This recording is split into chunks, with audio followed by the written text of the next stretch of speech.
Welcome to another episode of Safety Moment with Aliola. Today, like we discussed earlier, we'll be giving safety guidelines on review of phases of workforce journey. Do remember to subscribe to my YouTube channel, subscribe to my Instagram page, follow me on Instagram at Waliola Safety World, on YouTube on Safety World, so that we continue to enjoy this safety moment with Waliola. As we know, we are in the era of COVID-19, and there is need for every organization to stand on its feet to address the issue of COVID-19. It has been a serious pandemic that has cost a lot of lives, and so many people are isolated because of this issue of this COVID-19 in the world today. So there is need for organizations who are resuming to work to put adequate control measures in place to avoid the spread of COVID-19, preventive measures, and how to attend to emergency issues. Today I'll be talking about the safety guidelines to approach the workforce journey. What do I mean? We are going to break down the workforce journey. What I mean by workforce? Workforce are the staffs, the management, the visitors. We are going to break it down into how they leave their home at pre-entry, entry, at common areas, and when they are returning to their home. We are going to break it down into pieces, and we are going to address the safety measures to put in place at each point.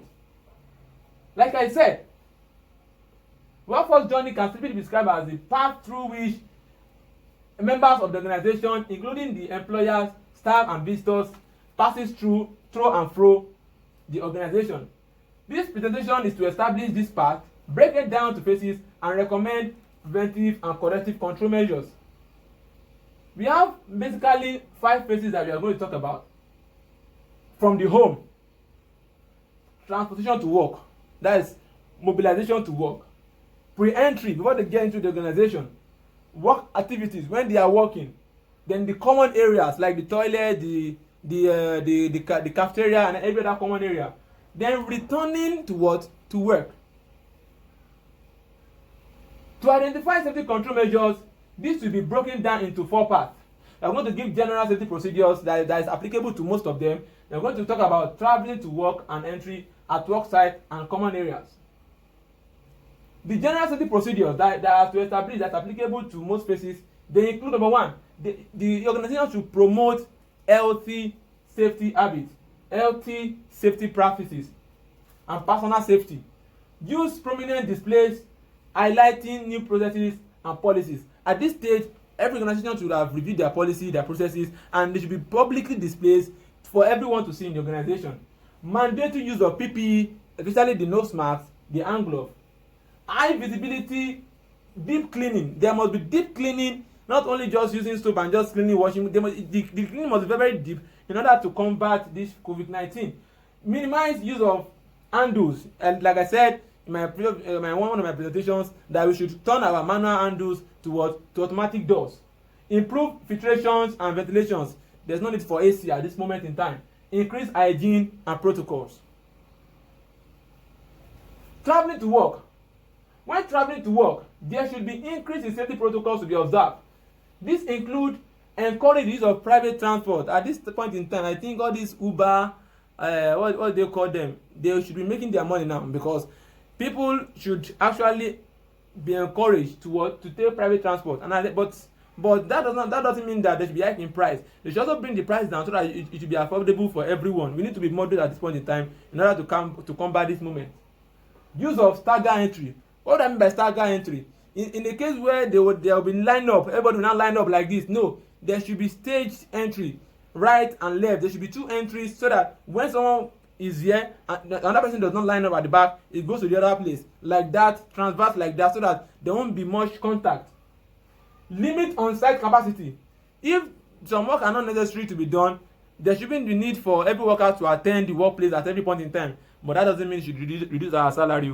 I'm not telling you that. What I'm telling you is that if there's a work that is not necessary to be done, or you can change it, do it today, another team do another work tomorrow, another team to come to the other day, the first team to come on the 3rd day, switching it like that will make us fight this COVID-19.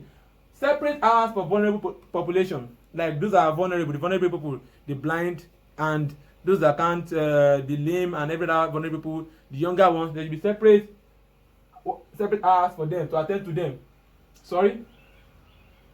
Clearly communicate safety protocols at entry. At the entry, you should tell them the safety protocols to follow at every point in time. There must be a temperature testing at entry. You should always test the temperature of everyone to make sure that it does not exceed 37.5 degrees Celsius.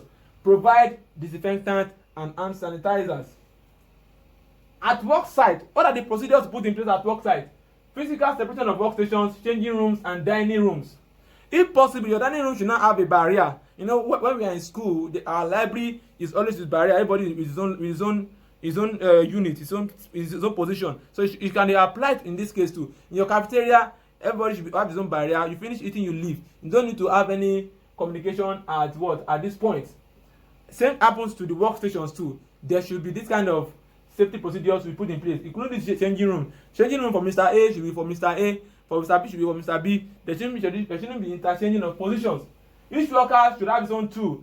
On construction site, where Mr. A will use a shovel and we give Mr. B, or Mr. B will use a spanner, we give Mr. C. This should not be encouraged at this point in time. Everyone should have his own tool. Person to person contact and contact with materials, products from one point to another should be discouraged. What do I mean? There's some like in the production unit, where maybe packaging unit, where they need to transfer from one point to another. Give this person hold this material, give it to another person, transfer it like that. It should be discouraged at this time. At this time, there should be advanced processes like the conveyor belt that will be used automatically to convey these materials, and there shouldn't be any contact between those materials and the person who is in charge. High touch areas should be automatic, such as use of moisture sensor. For example, for your water dispenser, instead of the one that you press for water to come out, another person to come and press it. As simple as that is, you can spread the coronavirus. So how can we control this? It should be a motion sensor system that will dictate the positioning of the cup, your disposable, and it will drop the water. When it's full, you take it off and it stops. So there shouldn't be any form of contact at this point in time. Use of disposables for drinking, physical separation through zones. If you need my presentation, you can actually discuss with me so that I will give you this presentation free of charge. At the work site, continuation, establish critical function team.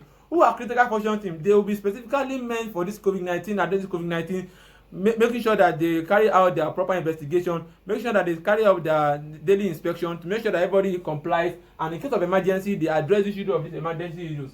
You should limit overcrowding in the workplace, reduce operating hours to clean. Maybe we used to work 8 hours before, we should reduce to 6 hours or 7 hours so that we use 1 hour or 2 hours to clean everywhere. It's very important at this time.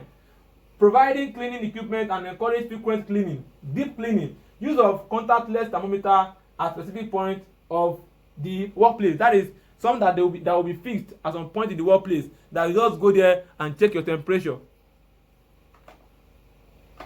Common areas. What should happen in common areas? I told you what common areas like the bathroom, the toilet, the cafeteria, the changing room. They are all common areas. And what are those things to put in place? Restrict access to common areas. There should be limited access to common areas. There's need for you to go. You can take your food, and your food you go and eat it in the staff room or in the office instead of sitting with people in the cafeteria. Limit capacity in elevators. Elevators at this point should not carry more than 1, 2, maximum of 2 people at a point in time. Stagger lunch hours. Everybody should not go for lunch at the same time. There should be what? There should be shifts in lunch hours. Cafeteria physical distances, I've spoken about that. Limit larger gatherings of employees, I've spoken about that. And establish team of communication chain. When you have a team of communication chain, anybody should not just go and meet one person. There should be a breakdown. Okay, one person attend to 2, one attend to 2, one attend to 2. Those 2 report to 1. When you are doing that kind of system, it limits the spread of COVID-19. So that when someone has COVID-19, you know that, okay, these are the people that this person is working with. The same thing applies to the workplace too. Okay, this is team A. So if one person has, you know that everybody in team A, not that everybody in the workplace will now be given 14 days. So we should put this system in place. Other upcoming presentation that we have includes guidelines for school resumption. Very soon when school resumes, we will also discuss about those safety procedures put in place for our schools so that they should avoid and they should help us to control the spread of coronavirus. We are going to talk about construction sites, and we are going to talk about traveling and meeting. I hope we've discussed about this already. So I wish us a safe day. Please remember to always protect yourself as you are going to your workplace. Remember to follow me on Instagram, follow me on YouTube at Safety World, follow me on YouTube, follow me. Let us discuss together, please, so that we continue to get motivated to give us more safety topics. I wish us a safe and work and lovely day ahead. If you are using my soft copy, you can click on this to visit my YouTube channel so that you watch more of my videos. Ciao, ciao. Thank you.